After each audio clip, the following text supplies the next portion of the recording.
न्याई साहब, क्योंकि आपने खान साहब की सियासत को बड़े करीब से भी देख रखा है और लिखते भी हैं आप उसके ऊपर बड़े तवातुर के साथ, मैं ये अर्ज़ करना चाह रहा हूँ सवाल की सूरत में कि एक तासुर ये है कि खान साहब ऐसी किसी भी सूरत हाल में मज़ीद जारहाना अंदाज अपनाते हैं ताकि फ़रीक़ मुखालिफ को दबाव में लाया जा सके, अपनी टर्म्स पर लाया जा सके। तो एक राय ये है कि शायद जारहाना सियासत के ज़रिए, क्योंकि राब्ते ख़त्म हो चुके जो आप भी बात कर रहे हैं, तो इससे दबाव बढ़ाया जाए ताकि अपनी टर्म्स एंड कंडीशन या इंगेजमेंट को ऑन किया जा सके।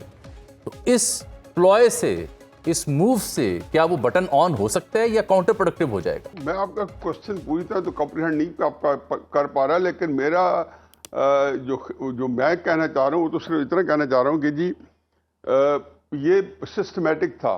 मैं ज़ाती तौर पे कई फैक्टर समझता हूँ कि जो जब ट्रिगर हुए, मसलन खान साहब जब बाजवा को मिले होंगे और सितंबर में, और जिस तरह की जो मुफाहमत करना चाहते होंगे उसके पैरामीटर्स फ़र्क थे। फिर जब वो अलवी साहब को कहा होगा कि मेरी आसिम मुनीर साहब से बात कराएं, मेरी उनसे मामला करवाएं, और जब मार्च में उन्होंने कहा कि मैं उनको फ़ोन करता हूं, मेरा फ़ोन नहीं उठाते, तो उस वक्त उनके जहन में कोई और नाक नक्शा था। 29 मई के बाद कोई और नाक नक्शा होगा, लेकिन असल जो चीज़ जहाँ पे बहुत बड़ा शिफ्ट आया होगा उनके जहन में, और उन्होंने देखा हो, देखो मेरे पास पोजीशन ऑफ स्ट्रेंथ है, वो है 8 फरवरी का इलेक्शन, जिसके अंदर उनको ये जो है तासुर मिला, जो राइटली मिला, कि वो एक बहुत बड़ी स्पोर्ट है पाकिस्तान के अंदर, उनकी सियासत के पीछे खड़ी है। तो चुनाच ने ये सोचा कि जब अगर मेरे पास भी एक ताकत है और वो अवामी ताकत है, तो मैं क्यों कमजोरी के समझ के उनके आगे बिल्कुल कैपिचुलेट कर जाऊं या मुकम्मल तौर पे गिवन कर दूं। अच्छा, ये बड़ा मुश्किल था कि जो लोग मुज़ाकरात कर रहे होंगे इमरान खान साहब के बिहाफ पे, चाहे वो अली बिन गंडापुर साहब होंगे या आज़म स्वाति साहब होंगे या और 3-4 बंदे, उनको मैं नाम नहीं लेने चाहता हूँ, तो वो जाहिर है कि उनके पास बड़ा कम मैंडेट होगा। बल्कि एक मौके पे तो मुझे एक मुज़ाकरात करने वाले ने बताया कि जी ये कुछ ज़्यादा दूर की बात नहीं है, नवंबर की बात है, नवंबर 20-21 की, जब ये जो 24 नवंबर को इसका खान साहब जो रावलपिंडी आना चाहते थे, और जिसके अंदर वो 26 नवंबर को फिर बहुत बड़ा हादसा भी हो गया कि वो अच्छा खासा वो न्याई साहब कता कलामी की माजरत एक लुकमा दे रहा हूँ, जारी बात है मजबूर हूँ सहाफ़ी और एंकर होने के नाते। ये मुलाकात करने वाला कहीं वो शख्स तो नहीं था जिसका ताल्लुक बैरून मुल्क से है? मैं कुछ भी नहीं बताना चाहता, लेकिन मैं इतना बताता हूं कि उसने ये कहा था खान साहब को कि आप बिल्कुल कोई कंसीड ना करें, क्योंकि ट्रंप साहब जो जीत गए हैं, और हकीकत ये है कि इस वक्त तो आपका फ़रीक़ मुखालिफ जो है वो बिल्कुल घबराया हुआ है, और आपको अपना एक ब्लैंक चेक मिलेगा। अच्छा, तो उन्होंने अपने साथियों को कहा कि खुदा के वास्ते मुझे बस यही कहा गया है कि जी इस वक्त ट्रंप जीत गया है।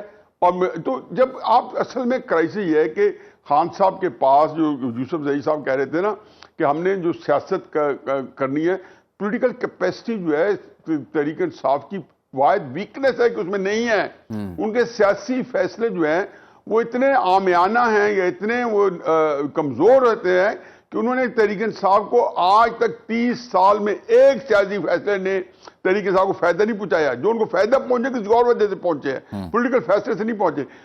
मैं सिर्फ ये बता दूं कि जी अब देखें, ये जो अली बिन गंडापुर है, इनकी आपको पता है कब मुलाकात हुई है? 29 सितंबर की मुलाकात से पहले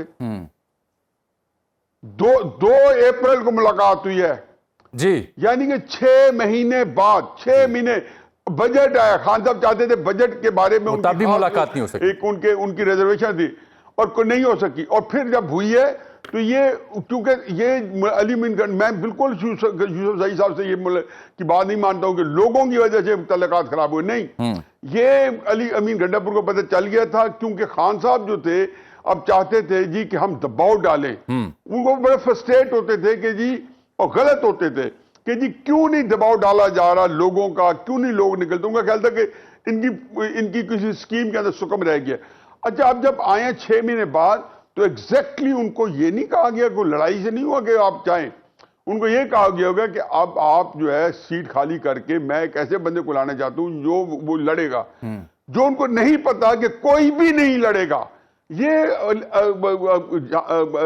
जामी बड़ी एक आपको मैं बारीक नुक्ता समझा दूं, और यूसुफ जई साहब भी एक बड़े एक नौखे सियासतदान है, ये भी समझ ले क्यों गरम बयानी है। क्यों आपको लगता है कि कोई नहीं लड़ पाएगा? मैं बता दूं जी, इसलिए कि ये कोई नहीं उठा सकता।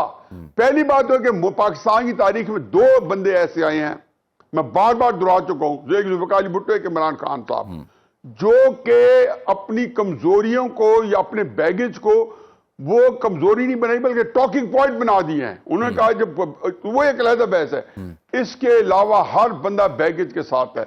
मैंने अपने कॉलम को, जिसकी आपने बड़ी गलत इंटरप्रिटेशन की थी जब आपने वीलॉग में डिस्कस किया, मैं वो कहना ये चाहता था कि जब बेनजीर भुट्टो साहबा ने एक जो हक्की सच्ची जानशीन थी, जो वाहिद थी मरियम नवाज, जिन्होंने नवाज शरीफ का गर्म बयानिया पकड़ा, वाहिद थी बेनजीर जिन्होंने अपने वाले साहब का जो हॉट बयानिया, जो सख्त बयानिया आगे बढ़ाया। लेकिन क्या किया कि 83 के अंदर वही बेनजीर उन्हीं बंदों के साथ मुफाहमत करके निकल गई जिन्होंने उसके बाप को फांसी दी। 86 में उन्हीं बंदों के साथ मुफाहमत करके आई जिन्होंने बाप को फांसी दी। ये तो एक हिस्टोरिकल पर्सपेक्टिव हुकूमत में रही जिन्होंने बाप को फांसी दी। मैं तफसील से बात करूंगा किसी रोज। मैं जरा शौकत साहब की भी 2 मिनट ले लूं। शौकत साहब, न्याय साहब को लगता है कि ये बोझ कोई और नहीं उठा सकेगा, ये बैगेज उठा, क्योंकि इन सबके अपने बैगेजेस हैं, तो फिर क्या समझा जाए सर? अब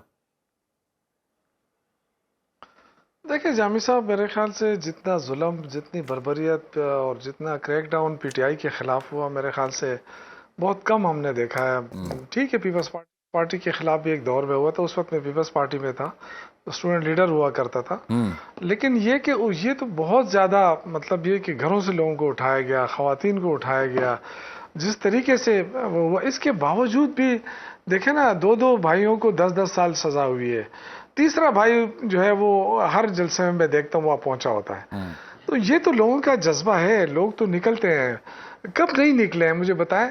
लीडरशिप का मसला हो सकता है, लेकिन आवाम का मसला नहीं है।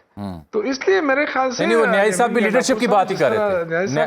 न्याय साहब भी लीडरशिप की ही बात कर रहे थे। न्याजी साहब ने, देखिए मैं अर्ज करूं, न्याजी साहब ने जो बात की थी, मैं इससे एग्री करता हूं कि आर्यमीन गंडापुर साहब ने कोई कसर तो नहीं छोड़ी थी। उन्होंने तो बिल्कुल हर उस पे लब्बैक कहा, जो जाहिर हम साथ होते थे और जितनी मुश्किलात हमें फेस करनी पड़ती थी आंसू गैस के सूरत में। लेकिन ये कि अब हुकूमत का जो रवैया है ना, वो अब चेंज है। हुकूमत का रवैया है कि जो भी सर उठाए उसे मारो। जमहूरियत ख़त्म है, रूल ऑफ लॉ ख़त्म है, इंसाफ नहीं है।